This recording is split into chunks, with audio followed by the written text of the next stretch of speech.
वबरकातुहू।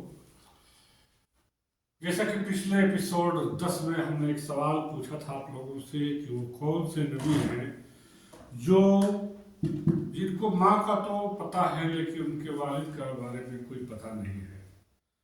तो एक साहब ने उसका जवाब दिया है कमेंट में, और सही जवाब लिखा है उन्होंने, ईसा अलैहिस्सलाम।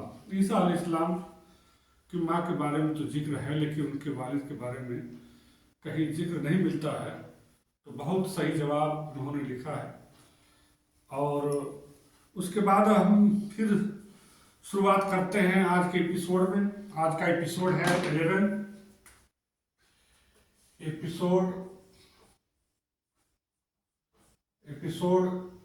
11 है, और मैंने एपिसोड 10 में सवालों पूछा था जिसका जवाब ईसा अलैहिस्सलाम है। तो बच्चे, आज हम जिक्र करेंगे कि जैसा कि मैंने शुरू से हजरत आदम अलैहिस्सलाम, फिर उनके बेटे हजरत शीस अलैहिस्सलाम, फिर उनके पोते के पोते हजरत इदरीस अलैहिस्सलाम, और हजरत इदरीस अलैहिस्सलाम के 10 जनरेशन के बाद एक रसूल पैदा होते हैं जिनको अव्वल रसूल कहा जाता है, यानी पहला रसूल कहा जाता है, जिसको हम नूह अलैहिस्सलाम के नाम से जाना जाता है। जानते हैं? तो एक सवाल, पहले सवाल है, प्रश्न, हजरत इदरीस अलैहिस्सलाम के बाद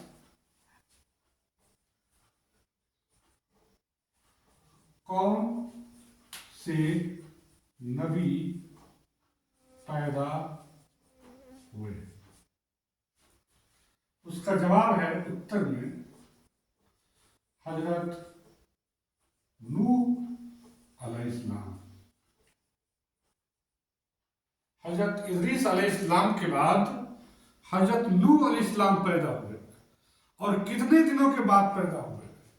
सवाल ये बनता है कि हजरत इदरीस अलैहिस्सलाम के कितने नस्ल के बाद, कितनी पीढ़ी के बाद, कितने जनरेशन के बाद हजरत नूह अलैहिस्सलाम की पैदाइश होती है?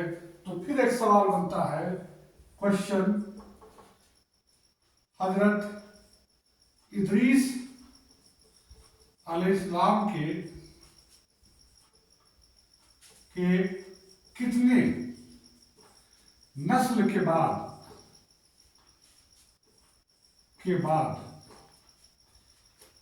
हजरत नूह पैदा होते हैं?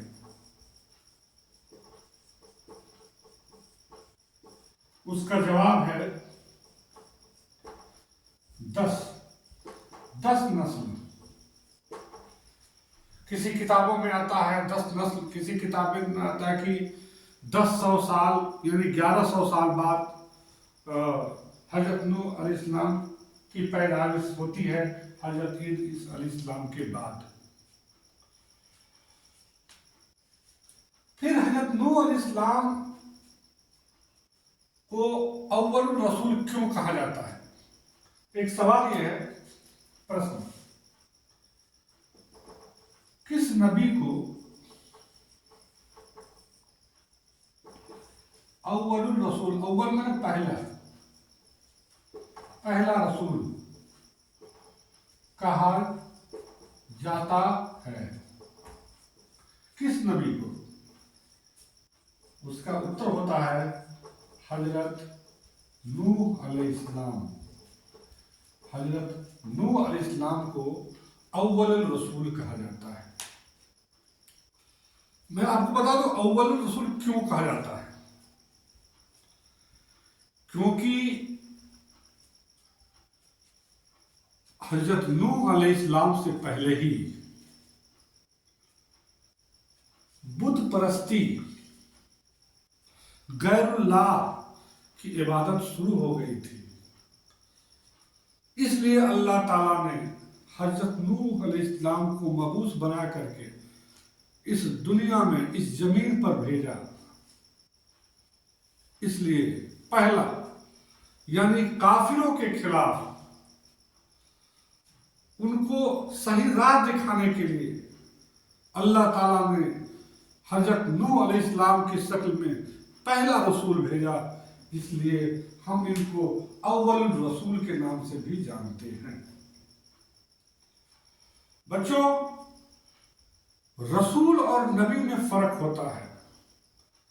हर रसूल नबी होता है, लेकिन हर नबी रसूल नहीं होते। जैसा कि आदम अलैहिस्सलाम नबी थे, इदरीस अलैहिस्सलाम नबी थे, शीश अलैहिस्सलाम नबी थे, लेकिन वो रसूल नहीं थे।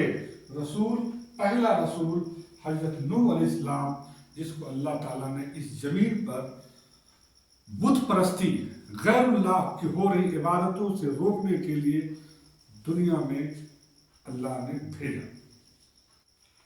इसके बाद हम यूं कहें कि हजरत नूह अलैहिस्सलाम किसके लड़के थे? सवाल ये बनता है, हजरत नूह अलैहिस्सलाम के वालिद का नाम क्या था? ये सवाल होता है, क्योंकि जब कोई भी आदमी का जिक्र किया जाता है तो उसके फादर के बारे में जरूर पूछा जाता है, उसका के फादर कौन है। तो अब सवाल है, प्रश्न, हजरत नूह अलैहिस्सलाम के वालिद का नाम क्या है?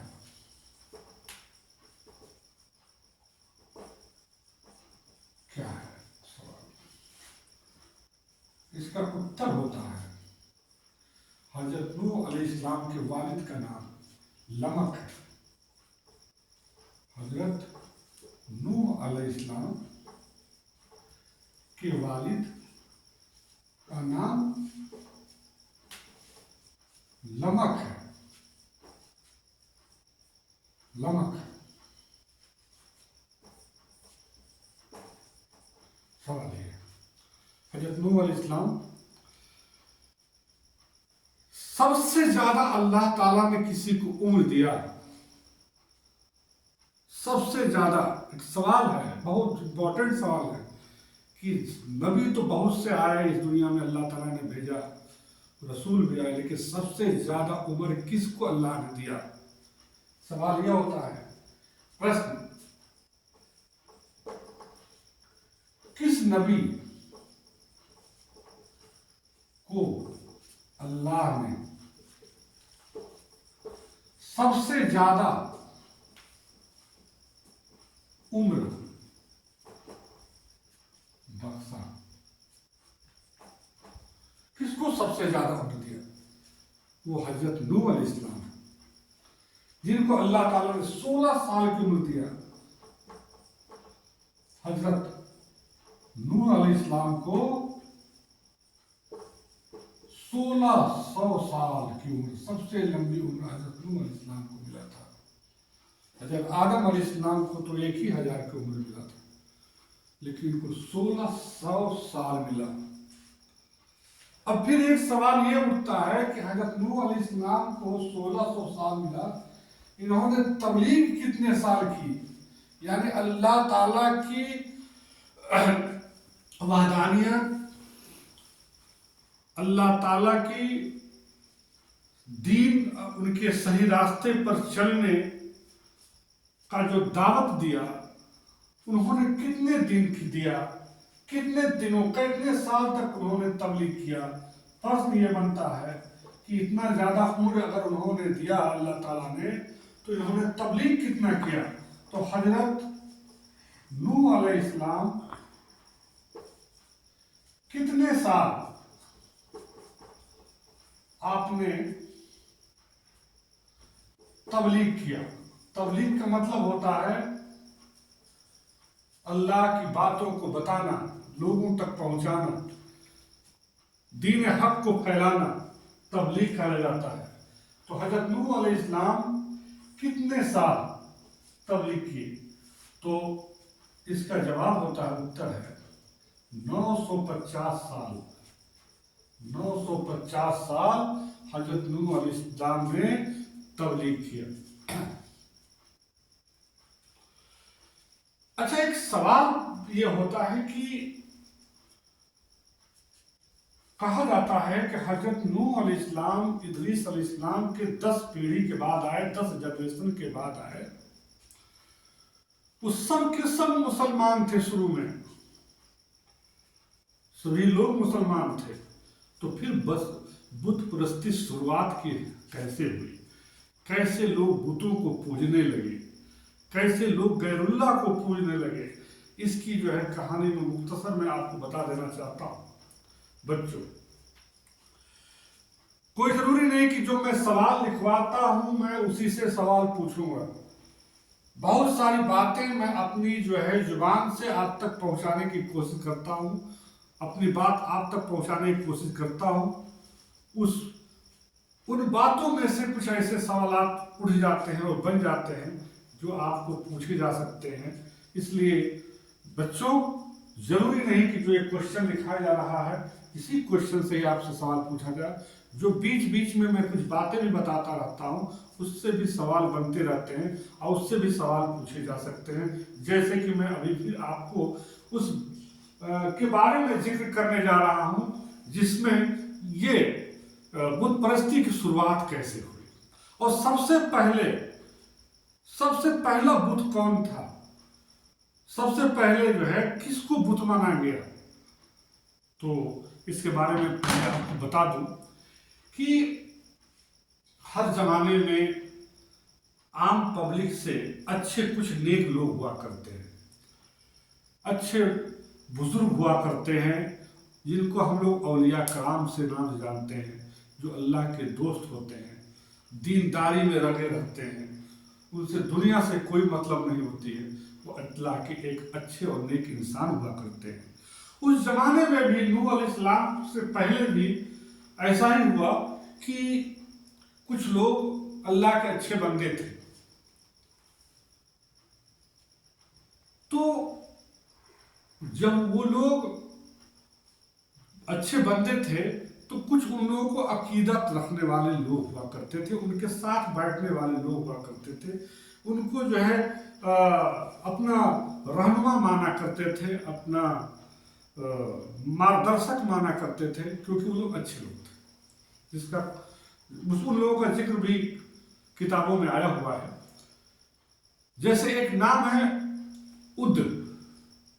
उद है या वद है, जिसको उर्दू में लिखा है वाव और दाल, वद है या उद है, एनीवे ये एक बुजुर्ग टाइप थे, एक अल्लाह के नेक बंदे थे। ऐसे कई जो है नाम आता है, बुद्ध हैं और इसके अलावा सुवा हैं, इसके अलावा यागोस हैं, 5-7 नाम किताबों में आते हैं कि ये अल्लाह के अच्छे बंदे थे, नेक थे। जब ये लोग मर गए, इन लोगों का इंतकाल हो गया, तो उनके चाहने वाले लोग उनकी कब्र पर जाकर के बैठ गए और रोने लगे कि हमारे साथ थे, वो अच्छे थे, उनकी रहनुमाई करते थे, आज वो नहीं रहे। तो उसी बीच इब्लीस आता है इंसान की शक्ल में और उन लोगों से कहता है कि जिसके लिए आप लोग रो रहे हो, धीरे धीरे आप इनको भूल जाओगे, इनको नहीं याद रख पाओगे। तो लोगों ने कहा कि नहीं, हम इनको नहीं भूलेंगे, हम इनको याद रखेंगे, क्योंकि इनके साथ हम रहा करते थे, एक वो नेक इंसान थे, अल्लाह के वो बंदे थे। तो इब्लीस ने कहा ऐसा क्यों नहीं आप लोग करते, अगर आप लोगों की इजाजत हो तो मैं इनकी एक तस्वीर बना दूं, ताकि उस तस्वीर को देखेंगे तो आपको वो याद आते रहेंगे। तो उन्होंने, इब्लीस ने एक तस्वीर बना दिया उनका, जैसे मिसाल के तौर पर जो वत है कि बुद्ध है क्या है, वो उनकी तस्वीर बना दिया। और तस्वीर बनाने के बाद कहा देखो ये तस्वीर को देखते रहो और अपनी इबादत जो है जो अल्लाह से करते रहो। फिर कुछ दिन के बाद कहा आया और कहा कि ये तो तस्वीर तो टूट जाएगी, खत्म हो जाएगी, अगर आप लोग कहें तो एक मुजस्समा, एक मूर्ति बना देते हैं, वो जो पत्थर की होगी वो कभी खराब नहीं होगी। तो लोगों ने कहा कि हाँ तस्वीर तो खत्म हो सकती है, मूर्ति बना दीजिए, मुजस्समा बना दीजिए। लेकिन अभी भी उनका जो है कोई वो बुत परस्ती का नियत नहीं था, वो ये नियत था कि ये हमारे जो है बुजुर्ग थे, ये अच्छे इंसान थे, अल्लाह की इबादत करते थे, हम भी अल्लाह की इबादत करते हैं। तो उसने एक बुत बना दिया इब्लीस ने। तो वो लोग अपने चौराहे पर, अपने जो है जहाँ लोग बैठा करते थे वहाँ लोग उस बुत को रखते और वहाँ बैठ करके आकर के उनकी जिक्र क्या करते थे, ये बहुत अच्छे थे, ये है वो है। और फिर कुछ दिन के बाद वही इब्लीस आता है, कहता अरे भाई आप लोग सब लोग यहाँ इकट्ठा होते हो इस इनको देख करके, आप लोग वाकई इनको बहुत चाहने वाले हो, ऐसा करो कि मैं छोटा छोटा और बुत बना देता हूँ कि आप अपने घर पर रख करके भी आप इनको याद कर सकते हो। तो उन्होंने कहा कि हाँ हाँ बहुत अच्छी बात है, एक छोटा छोटा बुत बना दीजिए ताकि हम इनको घर पे याद रखा करेंगे। लोगों ने अपने अपने घर में रख लिया कि एक नेक इंसान थे, अल्लाह के बंदे थे। जो वो लोग जो तस्वीर और मूर्ति या मुजस्समा बना करके उनको देखते थे, याद करते थे, वो भी अभी उनकी बुत परस्ती नहीं करते थे, बस वो यही मानते थे कि अल्लाह के नेक बंदे थे, ये थे। जब उनका इंतकाल हो गया, उनके बच्चे आए, तो उन्होंने देखा कि अब हमारे वालिद या हमारे जो है बड़े लोग इनके सामने बैठ करके बात किया करते थे, याद किया करते थे। ऐसे नस्ल टू नस्ल, एक नस्ल से दूसरे तीसरी नस्ल जाते जाते वो जो नई नस्ल आई वो ये अब समझ गए और उनके दिमाग में इब्लीस ने ये डाल दिया कि आपके दादा परदादा इनको पूजा करते थे और इन्हीं से जो बारिश होती थी। धीरे धीरे वो जो नस्ल जो है और बिगड़ती चली गई और ऐसा वक्त आया कि लोग उस जो मुजस्समा था, जो उनके बुजुर्ग थे, जो उनके वो थे अल्लाह के बंदे थे, अब धीरे धीरे उन अल्लाह को छोड़कर के उन्हीं की इबादत करना शुरू कर दिए। और आने वाली नस्ल टू नस्ल, 1 2 3 नस्ल की जाते जाते लोग जो है उन्हीं की पूजा करने लगे, उन्हीं की इबादत करने लगे और वहीं से बुत परस्ती शुरू हो गई। और उसके बाद पूरी जो है चारों तरफ गैरुल्लाह की इबादत होनी शुरू हो गई। तभी अल्लाह ताला ने जब ये देखा कि ये तो एक माहौल पूरी जमीन पर बिगड़ चुका है, तो अल्लाह ताला ने नूह अलैहिस्सलाम की शक्ल पे पहला रसूल बना करके दुनिया में भेजा। तो इस तरीके से हजरत नूह अलैहिस्सलाम ने 950 साल लोगों में तबलीग किया। लोग मानने को तैयार नहीं, हर तरीके से हजरत नूह ने उनको समझाया कि तुम लोग गलत हो, तुम लोग एक अल्लाह को मानो जिसने ये आसमान बनाया, जिसने इसने सूरज बनाया। लेकिन किसी ने उनकी बात को मानने को तैयार नहीं और इतने लोग नफरत उनके खिलाफ डालते गए कि अपने जब वो मरते थे तो अपने बेटे को, अपने बच्चों को बता के जाते थे कि नूह की बात में मत आना। और लास्ट में ऐसा वक्त आया एक बार कि हजरत नूह अलैहिस्सलाम को अल्लाह से उनके खिलाफ जो है दुआ करनी पड़ी कि या परवरदिगार इस दुनिया पर इन लोगों से उठा ले ताकि गलत लोग इस दुनिया पे न रहने पाए। नूह अलैहिस्सलाम के चाहने वाले भी थे, बहुत से उनके जो है मानने वाले थे, लेकिन उनकी तादाद बहुत ना के बराबर बहुत कम थी। तो आज हम लोग जो है उस नबी का जिक्र कर रहे हैं जिसके बारे में अल्लाह ताला ने एक उनको कहा है कि शुक्रगुजार बंदा। नूह अलैहिस्सलाम को एक सवाल यहां फिर बन रहा है कि अल्लाह ने किसको शुक्रगुजार बंदा कहा था? शुक्रगुजार बंदा एक सवाल। अल्लाह ने किस नबी को शुक्रगुजार बंदा का लक़ब दिया था?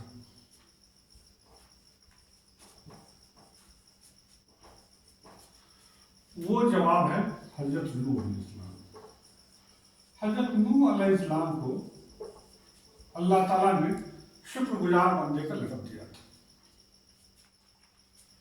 और एक और भी लक़ब है हजरत नूह अलैहिस्सलाम को मिला है, जिसको हम लोग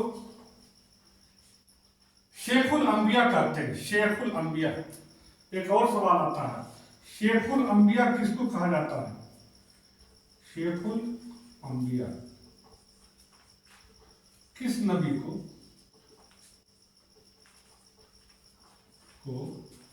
कहा गया है?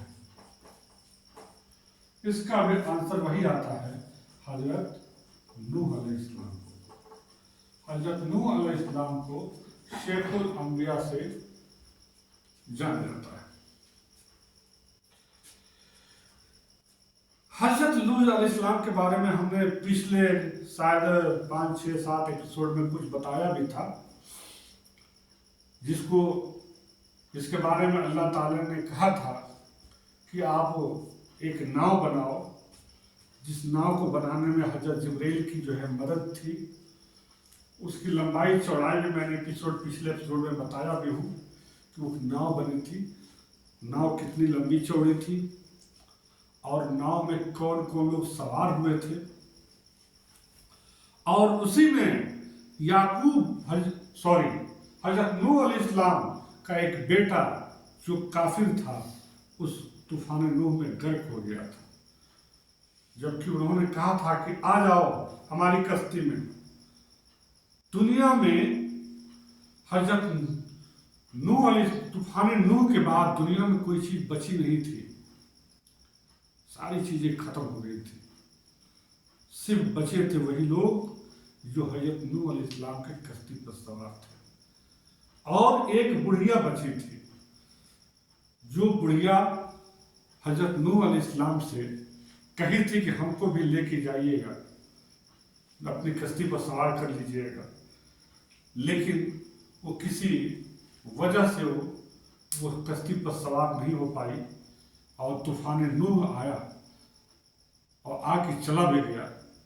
तो पता चला कि बुढ़िया जिस झोपड़ी में बैठी है उसकी झोपड़ी वैसे की वैसे ही है, और तूफान नूह आकर के चला भी गया, जिससे पूरी दुनिया जो है खत्म हो गई थी।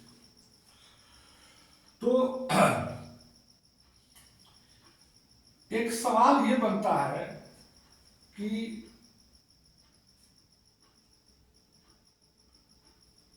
चालीस साल की उम्र में हमारे प्यारे नबी सल्लल्लाहु अलैहि वसल्लम को नबूवत मिली थी,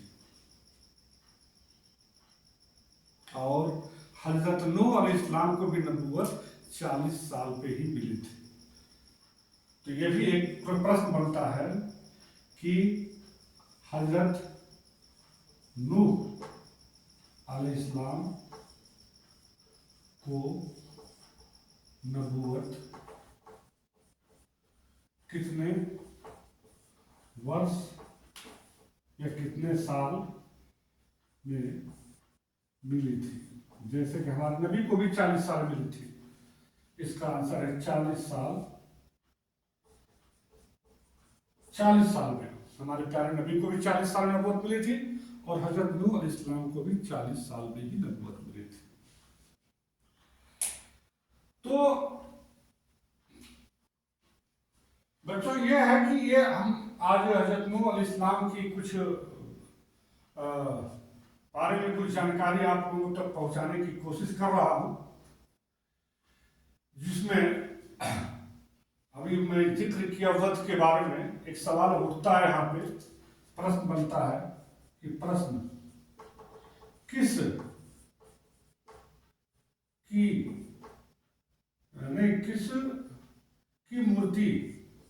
मूर्ति करे मुजस्समा करे की पूजा सबसे पहले हुई? किसकी मूर्ति की पूजा सबसे पहले हुई थी? उसका आंसर है बुद्ध। इसके बारे में थोड़ा सा हमें यह है, वत है या बुद्ध है, किताब में वाव और दाल के हिसाब से लिखा है। तो सबसे पहले ये उद जो है, ये कोई भगवान नहीं थे, न कोई ये थे, एक अल्लाह के नेक बंदे थे, लेकिन उनके चाहने वालों ने धीरे धीरे धीरे धीरे उनको इस तरीके से बना लिया कि उनको भगवान मान करके उनकी मूर्ति बना के पूजा करना शुरू कर दी। जबकि इन 2-3 नाम जो मैं बताया था, उद्र है, स्वा है या गोस है, इन लोगों का जिक्र किताब में भी आया है कि ये लोग अच्छे लोग थे। तो यह किस की मूर्ति की पूजा सबसे पहले हुई थी? ये इसका नाम है उद्र है। तो एक और भी लक़ब से बुलाया जाता है हजरत नूह को, आदमे सानी। किसको आदमे सानी कहा जाता है? किसको आदमे सानी कहा जाता है? सानी का मतलब होता है दूसरा, अव्वल पहला, सानी दूसरा, सालिस तीसरा। ऐसे ही अरबी के कुछ गिनतियां हैं, तो सानी में होता है दूसरा। तो इनका एक और लक़ब है कि आदमे सानी किसको कहा गया है? आदमे सानी यानी दूसरा आदमी किसे कहा गया है? उसका उत्तर है हजरत नूह अलैहिस्सलाम को। हजरत नूह अलैहिस्सलाम को आदमे सानी कहा गया है। तो इस तरीके से बहुत सारी चीजें हैं जो एक ही एपिसोड में नहीं बताई जा सकती हैं। इसको थोड़े थोड़े पार्ट में करके अगले एपिसोड में बताया जाएगा। लेकिन अब आखिरी चलते चलते फिर एक मतलब उस सवाल के क्वेश्चन का जो है समय आ गया जो पूछा जाता है। तो मैं आप लोगों से सवाल ये पूछना चाहूँगा कि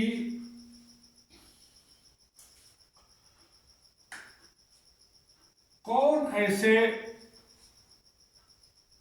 नबी हैं,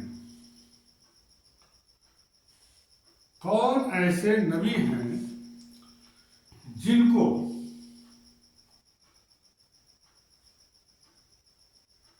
सबसे आखिरी रसूल कहा गया है?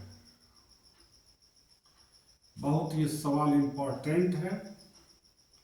कौन ऐसे नबी हैं जो सबसे आखिरी रसूल कहा गया है?